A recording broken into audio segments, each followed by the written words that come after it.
Let me tell you about the greatest military disaster in collective history and how it started with what should have been the galaxy's easiest conquest.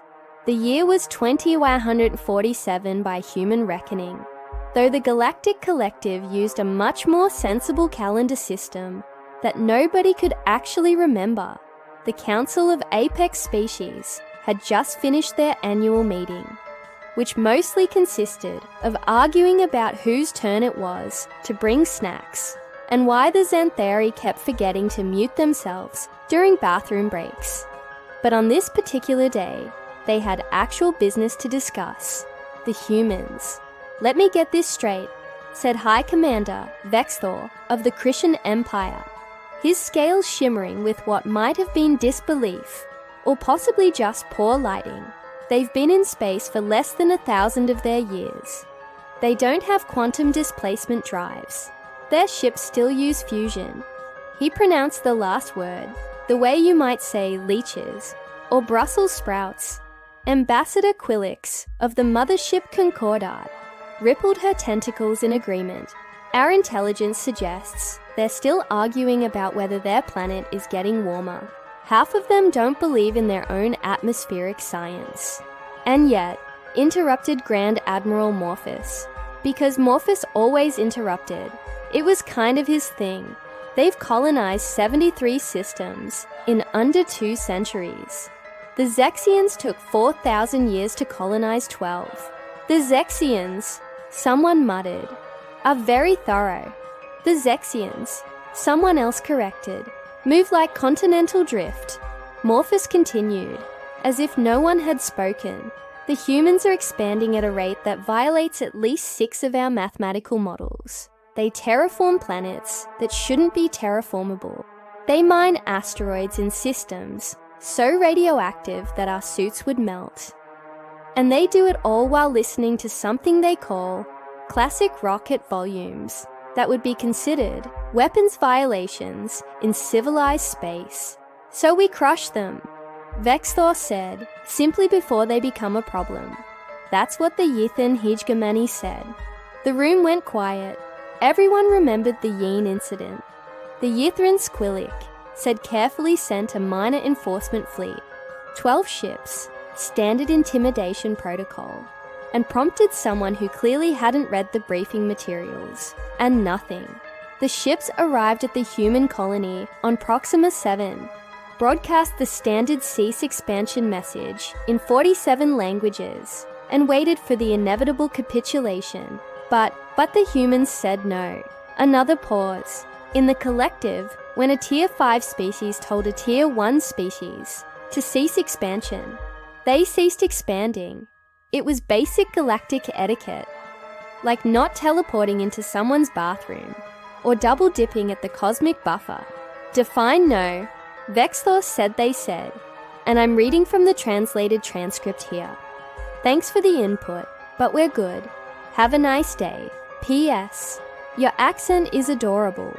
Quillix's tentacles made a gesture that roughly translated to, "I am not making this up, unfortunately." They mocked the Yethan accent. Someone gasped. The Yitharans were 7FT of armored carnivore, with a voice like grinding metal. Nobody mocked them. "Then what happened?" Vexthor demanded. The Yitharans opened fire. Good. The humans fired back. Even better, a quick lesson in the humans won. You could have heard a pin drop if pins existed in zero-gravity conference rooms, and anyone had a reason to drop one. 12 Wythan warships, Morphus continued, pulling up holographic displays versus 63 human vessels that our analysts generously classified as barely spaceworthy. The humans lost 42 ships. Well, there you but they won.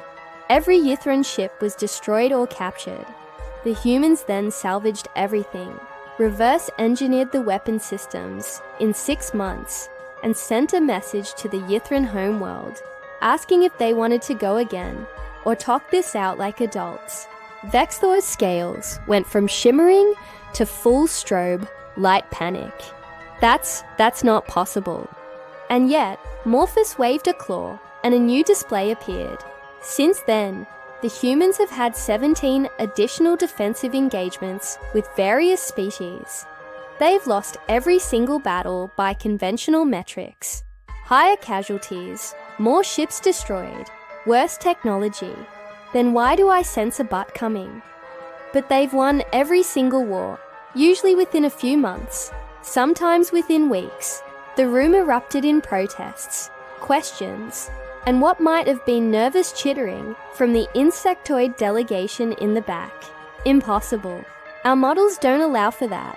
Have you seen their casualty ratios? Morphus let them wind down before continuing. Here's what our xenopsychology team concluded. Humans don't think they can lose. They literally don't have that software installed. A human with a pointed stick will fight a hover tank if sufficiently motivated. A human ship, leaking atmosphere, and down to reserve power, will ram your flagship just to see what happens. That's not tactics. Vexthor said, that's suicide. That's the thing. They don't see a difference. Humans have a saying, live free or die trying. Note that surrender gracefully and negotiate terms isn't on the list. Ambassador Quillix raised a tentacle. I've read the psychological profiles. Humans have something called stubbornness that appears to be a survival trait. Also, something called spite, which seems to be their primary decision-making motivator. Spite? Someone asked. What's spite? It's when you'd rather set yourself on fire than admit someone else was right. That can't be adaptive. And yet, Morris said again because he really enjoyed that phrase. They're here.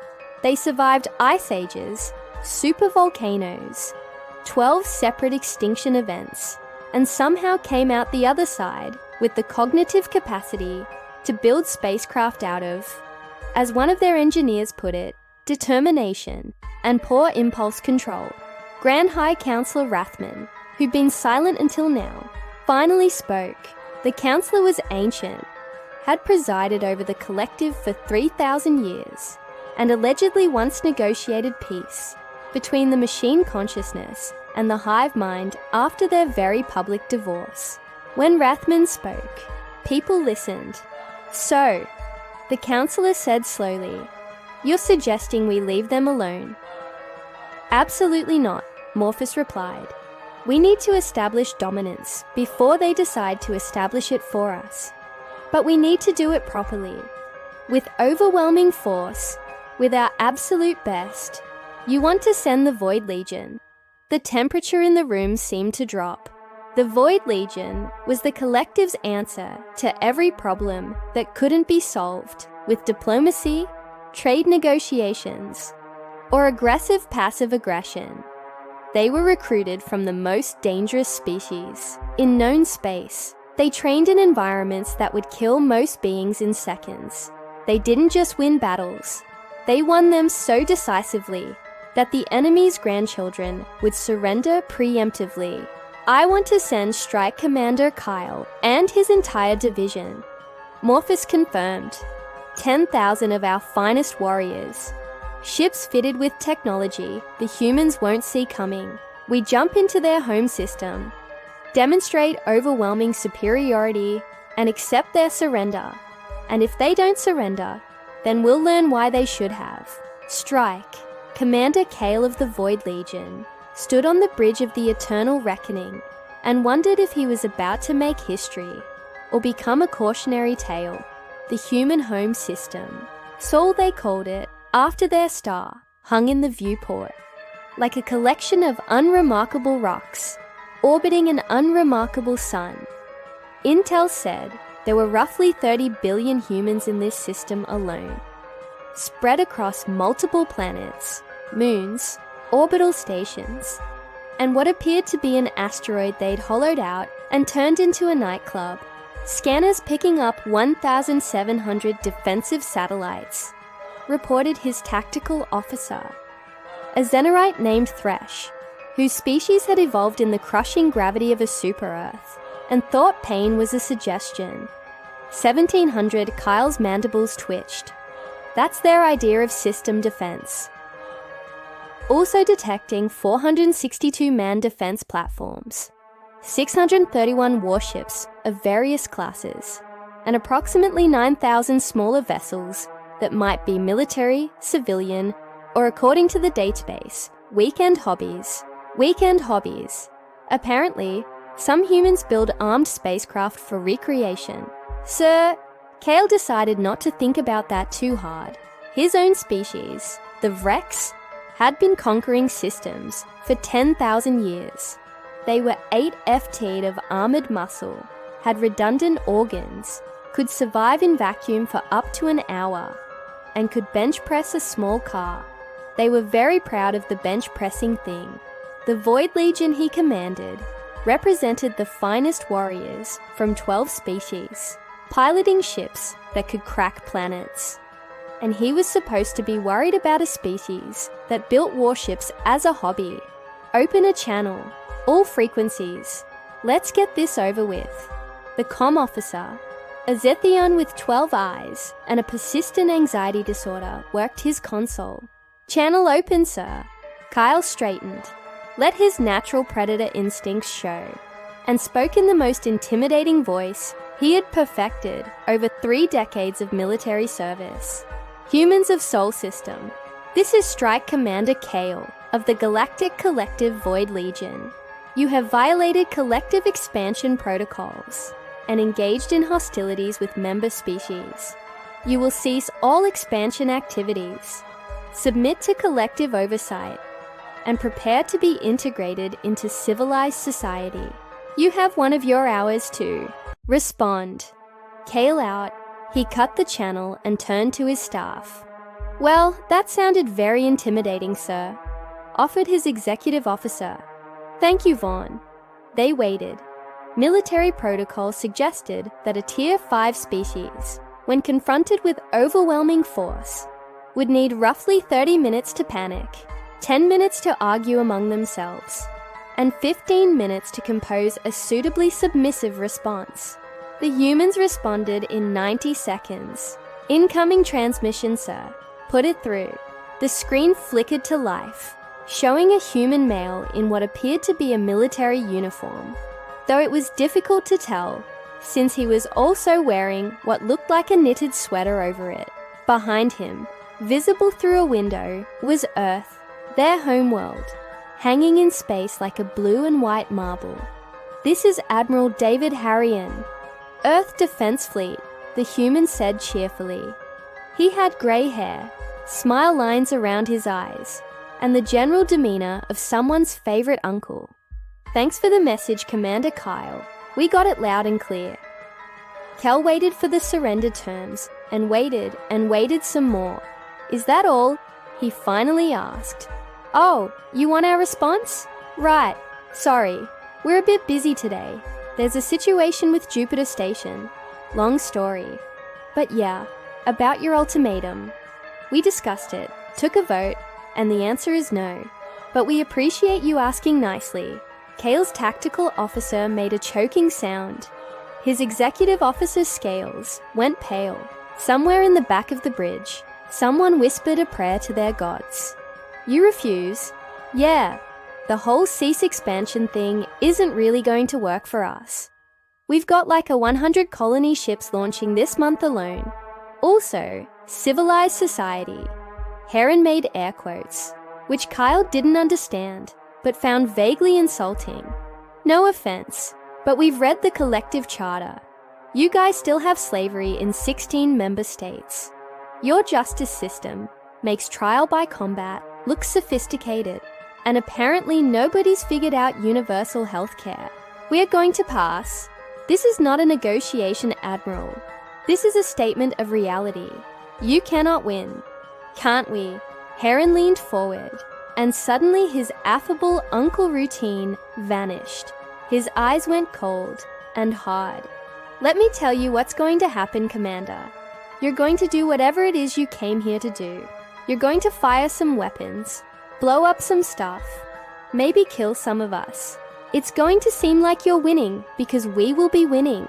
Sure, right up until you're not. Heron smiled, but it wasn't friendly anymore. See, You brought 10,000 warriors. Very impressive. Know how many humans served in militaries around the world last year? 40 million. Know how many of us would volunteer to defend our home system? All of us. Every single one. 30 billion people who've spent their entire evolutionary history fighting gravity, disease, predators, each other, and really bad weather. You want a war? We've been training for it since we climbed down from the trees. Brave words for someone in weapons range. Oh, we're way past words, Commander. Heron nodded to someone off-screen. By the way, you might want to check your sensors. Kyle gestured to Thresh, who worked his console, then went very, very still. Sir, the tactical officer said quietly, I'm reading new contacts. Many new contacts. How many? All of them, sir. Every ship in the system just went to combat status. I'm also picking up energy signatures from the moon, Mars, the asteroid belt, and he paused. What appears to be Saturn's rings. They weaponized Saturn's rings, also detecting launch signatures from Earth. Approximately 40,000 missiles, all trajectories converging on our position. Time to impact 17 minutes. Kale stared at the screen. You're bluffing. You can't possibly coordinate, can't we? Heron's smile was back. Commander, we put a man on our moon with computers that had less processing power than the device I used to order pizza. We split the atom just to see if we could, then immediately turned it into a weapon. We invented the internet for military purposes, gave it to civilians, and somehow didn't destroy ourselves when they started using it to argue about literally everything. Coordination is kind of our thing. This is insane. You'll lose millions of people. Probably. But here's the thing about humans, Commander. And I really need you to understand this. We're really bad at giving up. Like clinically bad. We have documented medical cases of people who should have died but did not because they were too stubborn.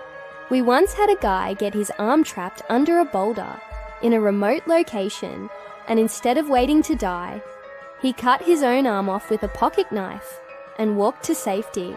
That's not courage. That's not tactics. That's just us refusing to accept basic reality. Kyle felt something he hadn't experienced in decades of warfare. Uncertainty. You're trying to frighten me. No, Commander. I'm trying to save your life. Heron's expression softened slightly. Look, we've got nothing against you personally. We're sure you're very good at your job. But your job today is trying to conquer a species that considers, hold my beer, and watch this to be a valid decision-making framework. We don't surrender. We barely even retreat. We just keep coming until either we win or there's nobody left to keep coming. Your losses would be catastrophic. So would yours. Difference is we have 30 billion replacements. How many warriors does the Void Legion have? Kale didn't answer. The Void Legion had taken 3,000 years to build. Every warrior represented decades of training, genetic optimization, and cultural development. They were irreplaceable. Still want to do this? Hergen asked. This was the moment. This was where Kale should have given the order to fire. Should have shown this primitive species what real military power looked like. Should have made an example that would echo through the galaxy for millennia. Instead, he asked, "What are your terms?" Hergen blinked. Terms? For a peaceful resolution. Oh, the Admiral looked genuinely surprised. We don't actually have formal terms prepared. Honestly, we expected you to shoot first and negotiate. Never. Hold on. He turned to someone off-screen. Hey Yuki, what were those things we talked about? Yeah, the list, right? He turned back. Okay, here's what we want. Leave us alone. Let us expand at our own pace. If we bump into your species, we'll talk like reasonable beings instead of shooting. Fair trade agreements, cultural exchange, maybe some technological cooperation. Basically, treat us like equals instead of primitives. That's reasonable. Were you expecting something else? Honestly, yes. Most species in your position demand reparations, territory, formal apologies. Hergan laughed. Commander, we don't want your stuff. We have our own stuff. We just want to be left alone to do our thing, which admittedly involves expanding across the galaxy and probably annoying the hell out of your bureaucrats. But we promise to fill out the proper paperwork. Usually Kale made a decision that would haunt him forever. I'm going to contact the council. You do that. We'll wait. Oh, and Commander, tell them we have popcorn and we're making more. This could take a while. The council emergency session was, in Kyle's professional opinion, complete chaos. You're calling a retreat? I'm calling a strategic reassessment, Kyle corrected Vexthor, his holographic image flickering in the command center. There's a difference. The difference being, one of them does not result in my entire legion being scattered across the solar system in very small pieces. Grand Admiral Morphus, who'd been suspiciously quiet, finally spoke up. Explain your tactical assessment, Commander. Kyle pulled up the data. The humans have fortified the system to a degree we didn't anticipate. Every moon, asteroid, and orbital platform is a weapons imp placement. They've got overlapping fields of fire that would make a hive mind jealous. More importantly, they've got redundancy on redundancy. We could destroy half their infrastructure, and they'd still have enough firepower to make this very unpleasant. But you'd win. Vexthors insisted. Define win. Kale brought up the casualty projections. Best case scenario, we achieve military dominance in 48 hours. We lose 30% of the Legion. We occupy Earth and establish a garrison. Then what? Then they surrender, Vexthor said like it was obvious. Do they? Because according to their history, humans invented the concept of guerrilla warfare, perfected insurgency tactics, and have a documented record of making occupying forces miserable for decades or even centuries. We could win the battle and lose the occupation within a year. Unacceptable, said Councillor Rathman. The Void Legion has never retreated. The Void Legion has never faced an opponent that considered mutual destruction an acceptable outcome. Kale shot back. These beings are, he searched for the word, unhinged, but in a strategic way. They'll sacrifice millions to prove a point. They'll turn their entire civilization into a military, if threatened. And they'll do it all while making jokes about it. Jokes? Their admiral quoted something called Murphy's Law during our negotiation. When I asked what it meant, he said it was the philosophical foundation of human engineering. Anything that can go wrong will go wrong. So prepare accordingly, and bring extra ammunition. The council was silent. I've reviewed their cultural database. Kyle continued. These beings have fought each other for their entire history. They've had 2 global wars that killed millions. They've survived pandemics, famines, natural disasters, and their own terrible decisions. And they're still here, still expanding, still building. You want to know what frightens me? It's not their weapons or their numbers. It's that they think this is normal. They think constant struggle is just how life works. Ambassador Quillix rippled thoughtfully. Commander, are you saying you believe they're too dangerous to fight? No, Ambassador. I'm saying they're too dangerous to make into enemies. There's a difference. Then what do you propose?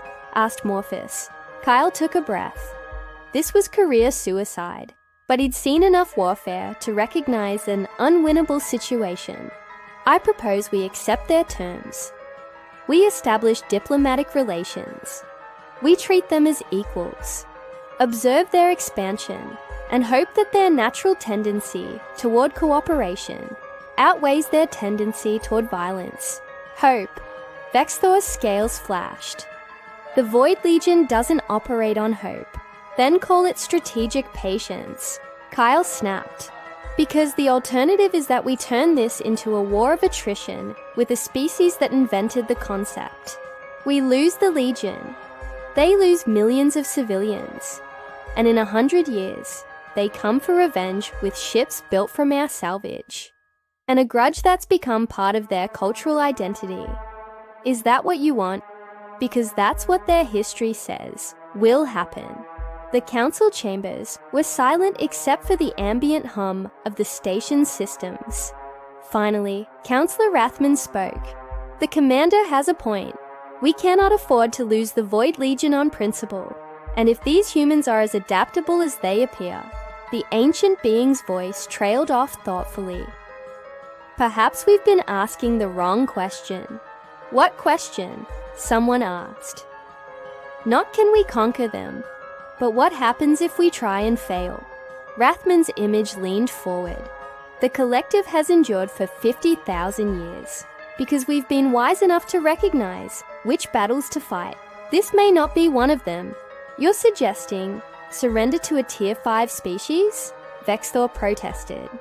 I'm suggesting we don't commit civilizational suicide because of pride. Rathman replied, Commander Kyle, return to Earth. Negotiate a formal treaty, establish trade relations if possible, and make it very clear that this unique situation does not set a precedent. Yes, Counselor and Commander, try not to let them make you look foolish. We have a reputation to maintain. Too late for that, Kale thought, but didn't say. 3 days later, Kale found himself sitting in a conference room in Geneva, Earth. Feeling profoundly uncomfortable. The room itself was nice enough. Wooden table, comfortable chairs, a view of actual mountains that weren't trying to kill you. But the situation was surreal. He was surrounded by humans of various ethnicities, all of whom seemed friendly, professional, and slightly amused by his presence. Admiral Harrion was there, along with several other officials, whose titles Kyle hadn't quite memorized. There was also someone they'd introduced as a diplomatic intern who was taking notes on what appeared to be a primitive paper tablet with a pen, like some kind of archaeological artifact. So, Harrion said, sliding a document across the table, here's what we've drafted. Basic non-aggression pact, trade frameworks, cultural exchange programs, and a mutual defense clause in case any third party gets ideas. Kyle scanned the document with his multispectral vision. This is surprisingly reasonable. Did you expect us to demand your firstborn or something? Honestly, I didn't know what to expect. Fair. Heron leaned back in his chair. Look, Commander, we're not trying to dominate the galaxy. We're not looking to conquer anyone.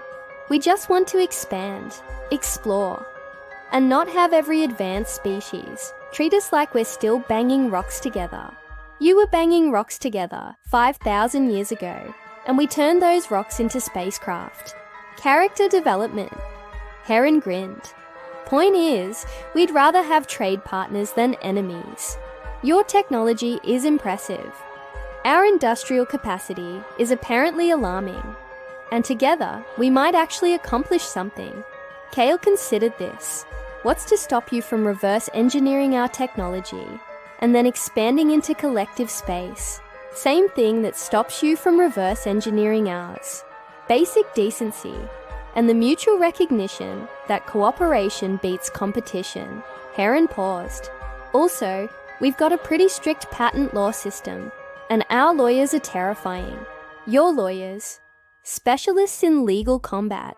They fight with words instead of weapons, and they're really, really good at it. Trust me, you don't want to face a human legal team. We've had court cases last longer than some of your wars. Kel decided to move on. What about your expansion? The collective has rules about colonization. We've read the rules.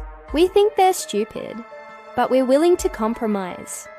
We'll notify you before entering new systems, share survey data, and promise not to colonize any planets that have existing sentient life. Fair. And if we encounter conflicts, we talk it out like adults. If that doesn't work, we bring in mediators. If that doesn't work, Harrion shrugged. We have a very awkward conversation about boundaries. And maybe stop sharing our streaming services with each other. Streaming services. Entertainment media. We're very proud of our entertainment media. We could bore you to death with options. One of the other humans, a woman with dark hair and the name tag reading Ambassador Lee, spoke up. Commander, may I ask you something? Of course. What did you expect to find when you came to Sol System? Jel thought about it. Honestly, primitive species, barely out of their gravity wells, playing with fusion power and chemical rockets. I expected intimidation to work because it always works with species at your development level. And instead, I found a species that weaponized their own planetary ring system and apparently considers military spacecraft a recreational hobby. I found beings who would rather die than submit, who see extinction as preferable to subjugation, and who seem genuinely excited about the possibility of warfare. He shook his head. You're all insane. Thank you, several humans said, simultaneously, like he'd complimented them. That wasn't a compliment, wasn't it though? Hergen smiled. Commander, humans have a saying, fortune favors the bold. We didn't make it this far by being reasonable. We made it this far by being stubborn, adaptable, and just crazy enough to try things that shouldn't work. Like negotiating with the Void Legion, instead of surrendering. Exactly. See, you're getting it. Heron tapped the document. So, we have a deal. Kyle looked at the treaty. It was fair, balanced, and gave both sides room to grow. It also contained several clauses about good faith efforts and mutual respect that were vague enough to drive a dreadnought through. But that was diplomacy. More importantly, it meant he didn't have to explain to the Council why he'd lost half the Void Legion trying to conquer a species that built warships for fun. One condition, Kale said. Name it. You teach us how you coordinate 40,000 missiles simultaneously. That's impressive. Heron laughed. That's just our traffic control system. We adapted it from how we manage our civilian spacecraft. When you've got millions of people commuting between planets, you get really good at tracking trajectories. You're joking. Nope. We turned our traffic jam solution into a weapon system. Typical human engineering. Kale signed the document with his claw. I'm going to regret this, aren't I? Probably. Heron agreed cheerfully. But you'll regret it less than the alternative. Welcome to Human Space, Commander. Try the pizza while you're here. It's fantastic. What's pizza? Every human in the room gasped, like he'd committed blasphemy. Oh, Commander, Ambassador Lee said seriously. We have so much to teach you. 6 months later, Kale stood in the council chambers, delivering his final report on the human situation. To summarize, he concluded. Humanity has been integrated into the collective as a probationary member with full trade rights and limited expansion privileges. They've agreed to our surveying protocols, established embassies on 17 collective worlds, and introduced something they call movie night to 6 species, who now wouldn't stop talking about it. And their military expansion, Vexthor asked. The commander had been suspiciously quiet during the whole report within agreed parameters. They're colonizing at roughly the same rate as before, but now they're actually filing the paperwork. Mostly. They have a few colony ships they forgot to tell us about, but they said they're sorry and promised to update their spreadsheets. Ambassador Quillix rippled. What's your assessment, Commander? Long-term threat evaluation. Kyle considered his words carefully. Humans are dangerous. They're aggressive, territorial, and have an alarmingly high tolerance for risk. They also tend to do things just to see if they can, which is terrifying from a strategic standpoint, but prompted Counselor Rathman. But they're also loyal, creative, and weirdly generous. They've already shared 3 technologies with us that we've been trying to develop for centuries. They did it because, and I quote, "It seemed like the nice thing to do." They've also introduced concepts like potluck dinners and game nights to our diplomatic course, which has somehow improved interspecies relations more than the last 1,000 years of formal protocols. So, they're not a threat. I didn't say that. Kyle pulled up his final analysis. Humans are absolutely a threat, just not the kind we expected. They're a threat to our assumptions, our protocols, and our belief that we've seen everything the galaxy has to offer. They're going to keep expanding, keep innovating, and keep doing things that shouldn't be possible. And they're going to do it all while being annoyingly friendly about it. Your recommendation, let them. Guide them where we can. Learn from them where we can't. And for the love of all that's holy, never make them an enemy. Because I've seen their history, studied their culture, and run every simulation. If humanity ever decided we were a threat, they'd find a way to win. Maybe not today, maybe not this century, but eventually, because that's what they do. They find a way. The council was silent for a long moment. Well, Councillor Rathman said finally, "I suppose it's fortunate they seem to like us." "They do," Kale confirmed. "They think we're cool, which is apparently a good thing. And the Void Legion, how are your troops adapting to this new relationship?" Kyle allowed himself a small smile. Half of them are currently on Earth learning something called barbecue techniques. The other half are teaching humans advanced combat tactics. Somehow, both groups think they're winning the exchange. Are they? I have no idea, Counselor. With humans, I'm learning that traditional metrics don't apply. 3 years later, when the Zarunian Empire made the mistake of attacking a human colony, they learned why the collective had decided to befriend humanity instead of fighting them. The humans didn't just defend the colony.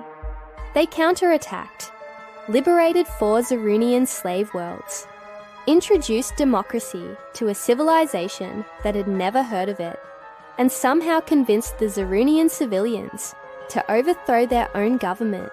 The whole revolution took 6 months and was apparently organized through something called social media.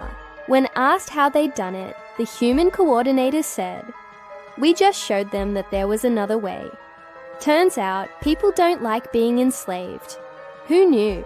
The collective knew. They'd known for 50,000 years. They just hadn't figured out how to actually do anything about it. Humanity had been in space for less than 1,000 years, and they were already rewriting the rules. Kale, who'd been promoted to liaison, commander for his handling of the human situation, watched their evolution unfold from his office on the diplomatic station. Next to his desk was a framed photo, a gift from Admiral Harrion, showing Cal at a human barbecue, surrounded by smiling humans and looking profoundly uncomfortable. The caption read, "To Commander Kyle, who came to conquer and stayed for the pulled pork. Thanks for not blowing us up. Your friends, humanity."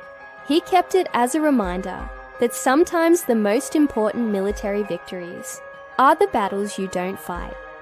Also, because the pulled pork had actually been quite good, though he'd never admit that in an official report, somewhere in the galaxy, in a system that the collective had initially dismissed as primitive and backward.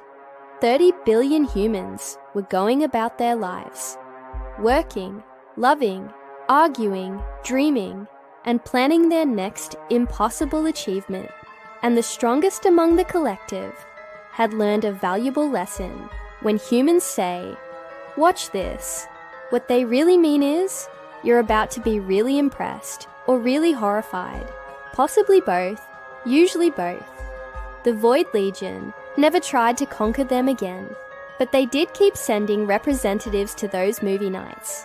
Apparently, humans made really good popcorn. And personal note from the collective historical archive, future species, considering conflict with humanity, should first ask themselves one simple question: am I prepared to fight a species that considers a stalemate, a moral victory, an actual defeat, just a temporary setback? If the answer is anything other than absolutely yes, with overwhelming force, and even then maybe not, diplomatic relations are strongly recommended. Also, try their pizza. It really is fantastic.